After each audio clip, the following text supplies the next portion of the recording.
Assalamualaikum, salam sejahtera. Terima kasih kerana telah memilih channel ini. Jangan lupa tekan butang like, komen, subscribe dan share untuk SPRM lancar siasatan salah guna kuasa PAS Sanusi berhubung perlombongan nadir bumi haram.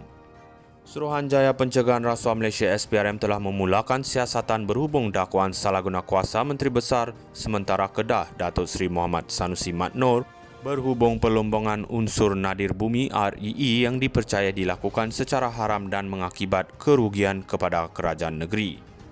Menurut sumber SPRM, isu perlombongan haram dan kehilangan tanah telah dibangkitkan oleh beberapa pertubuhan bukan kerajaan dan penduduk di kawasan Bukit Enggang Sik, termasuk Gerakan Anti Sanusi GAS pada Mac 2023 di mana kerja-kerja perlombongan haram dijalankan.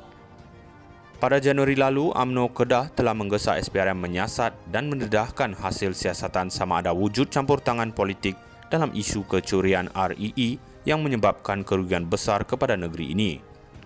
Baru-baru ini beberapa individu telah tampil membuat aduan rasmi kepada SPRM untuk menyiasat isu salah guna kuasa dan rasuah yang melibatkan Menteri Besar Kedah akibat surat viral berkaitan permohonan kuota pekerja asing kepada KDN.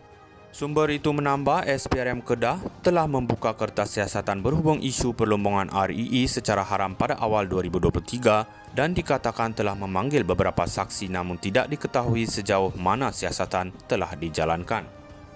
Timbalan Ketua Pesuruhjaya Operasi SPRM Datuk Seri Ahmad Kusairi Yahya ketika dihubungi mengesahkan beberapa kertas siasatan telah dibuka di bawah Seksyen 17(A) dan Seksyen 23 Akta Suruhanjaya Pencegahan Rasuah 2009.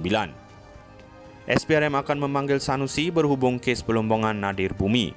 Menteri Besar Kedah Datuk Mohamad Sanusi Mat Noor akan dipanggil untuk keterangannya memandangkan siasatan ke atas aktiviti perlombongan unsur nadir bumi REE di negeri itu mencapai penghujungnya, kata Suruhanjaya Pencegahan Rasuah Malaysia SPRM.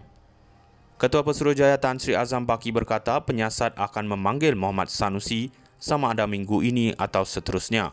Kami dalam proses terakhir untuk melengkapkan siasatan. Pegawai saya akan memanggil Menteri Besar tidak lama lagi, sama ada dalam beberapa hari akan datang atau minggu depan, katanya pada sesi bersama pengarang media semalam.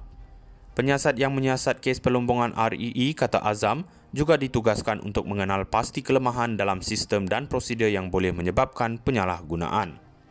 Beliau berkata siasatan bukan sahaja berkisar tentang dakwaan rasuah, tetapi juga isu seperti pematuhan.